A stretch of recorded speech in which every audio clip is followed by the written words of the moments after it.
परतवाडा लैंगिक अत्याचार प्रकरणामधील आरोपी अयान अहमदची पोलिसांनी काढली धिंड। अचलपूर पोलीस ठाण्यामध्ये नेऊन केली चौकशी।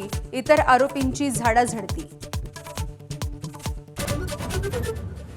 टिटवाळ्यामधल्या ड्रग्ज झाडीसाठी पोलिसांनी लढवली भन्नाट आयडिया।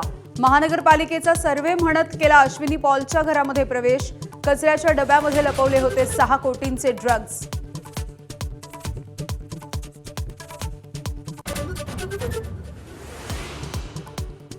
सात कारखान्यांना एनसीडीसीनं नाकारलं कर्ज। काँग्रेसमधून भाजपमध्ये गेलेल्या बसवराज पाटील, संग्राम थोपटे यांचा हिरमोड। धर्मराज काळादी, रावसाहेब दानवे आणि स्वर्गीय अजित पवार यांच्या कारखान्यांना सुद्धा नकार।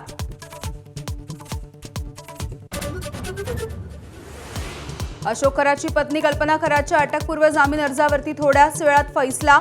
कल्पनाची खाती अशोक खरात बघत होता। वकिलांचा कोर्टामध्ये युक्तिवाद।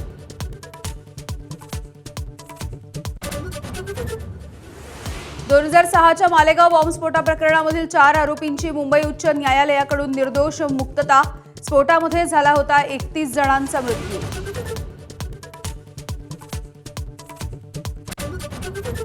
विधान परिषदेच्या निवडणुकीसाठी भाजपची आज बैठक। संख्याबळानुसार भाजपचे 10 पैकी 6 उमेदवार जिंकू शकतात, तर इच्छुकांची लांबच लांब यादी समोर।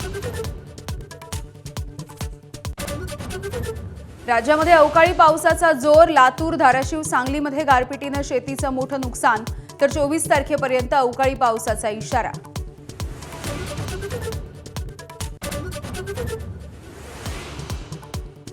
इराणनं चर्चा प्रस्तावाकडे दुर्लक्ष केल्यामुळे ट्रम्प यांच्याकडून नाईलाजानं शस्त्रसंधीला मुदतवाढ। ट्रम्प यांनी मुनीर यांच्या मार्फत पाठवलेल्या संदेशालाही शेवटपर्यंत इराणचा प्रस्ताव नाही। हॉर्मुझची सामुद्रधुनी खुली करण्यासाठी 30 देशांच्या लष्करी अधिकाऱ्यांची लंडनमध्ये आज आणि उद्या बैठक। सुरक्षित वाहतुकीसाठी संयुक्त आराखडा बनवणार।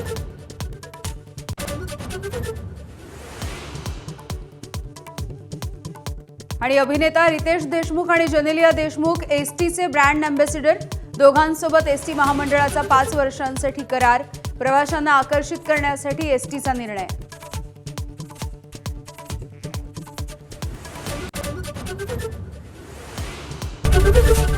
एबीपी माझा, उघडा डोळे बघा नीट।